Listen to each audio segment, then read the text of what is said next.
പാള സ്വദേശിയുടെ മൃതദേഹം കണ്ടെത്തി. ചിറക്കടവ് പഴയിടം കോസ്വേക്ക് സമീപം ഫയർഫോഴ്സും ടീം എമർജൻസിയും നടത്തിയ പരിശോധനയിലാണ് മൃതദേഹം കണ്ടെത്തിയത്. തൃശൂർ കോർപ്പറേഷന്റെ കർഷക അവാർഡ് കരസ്ഥമാക്കിയ റിൻഡോ ആന്റണിയെ ആദരിച്ചു. ആം ആദ്മി പാർട്ടി മണ്ഡലം കമ്മിറ്റിയുടെ നേതൃത്വത്തിൽ പൊന്നാട അണിയിച്ചാണ് ആദരിച്ചത്.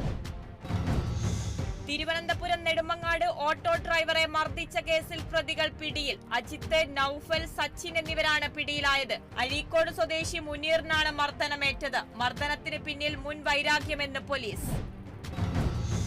തൃശൂർ കണ്ടശാങ്കടവിൽ നിന്ന് ഓൾ ഇന്ത്യ പര്യടനം കാറിൽ പൂർത്തിയാക്കിയെത്തിയ morning health club member Baiju ചിറയത്തിന് ക്ലബിന്റെ ആദരം. ക്ലബ് പ്രസിഡന്റ് ലിബിൻസൺ തോണത്ത് ഉപഹാരം നൽകി ആദരിച്ചു. തൃശൂർ അഴീക്കോട് നിരോധിത പെലാജിക് വല ഉപയോഗിച്ച് അനധികൃത മീൻ പിടിച്ച ബോട്ട് പിടിച്ചെടുത്തു. Fisheries marine enforcement coastal police സംഘമാണ് ബോട്ട് പിടിച്ചെടുത്തത്. ബോട്ടിന് 2 ലക്ഷം രൂപ പിഴ ചുമത്തി. എറണാകുളം പള്ളിപ്പുറം സ്വദേശി ഡിക്സന്റെ ഉടമസ്ഥതയിലുള്ള ഫ്രണ്ട്സ് എന്ന ബോട്ടാണ് പിടിച്ചെടുത്തത്.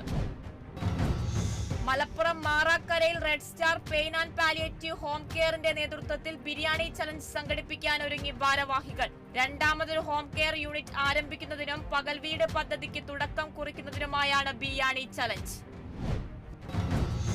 CPM ജനറൽ സെക്രട്ടറി സീതാറാം യെച്ചൂരിയെ ആശുപത്രിയിൽ പ്രവേശിപ്പിച്ചു. രക്തസമ്മർദ്ദം ഉയർന്നതിനെ തുടർന്നാണ് ആശുപത്രിയിൽ പ്രവേശിപ്പിച്ചത്. ഡൽഹി എയിംസ് ആശുപത്രിയിലാണ് യെച്ചൂരിയെ പ്രവേശിപ്പിച്ചത്. നിലവിൽ അദ്ദേഹം അത്യാഹിത വിഭാഗത്തിൽ തുടരുകയാണ്. വയനാട് ജില്ലാ പോലീസ് മേധാവിയായി തപോഷ് ബസുമതാരി ചുമതലയേറ്റു. കോഴിക്കോട് സിറ്റി പോലീസ് കമ്മീഷണറായി സ്ഥലം മാറിയ ടി നാരായണന് പകരമാണ് തപോഷ് ബസുമതാരി നിയമിതനായത്. Special operation group SP, Kalpetta, Iritty എന്നിവിടങ്ങളിൽ ASP ആയും സേവനമനുഷ്ഠിച്ചിട്ടുണ്ട്. ആസാം ഗുവാഹത്തി സ്വദേശിയാണ്.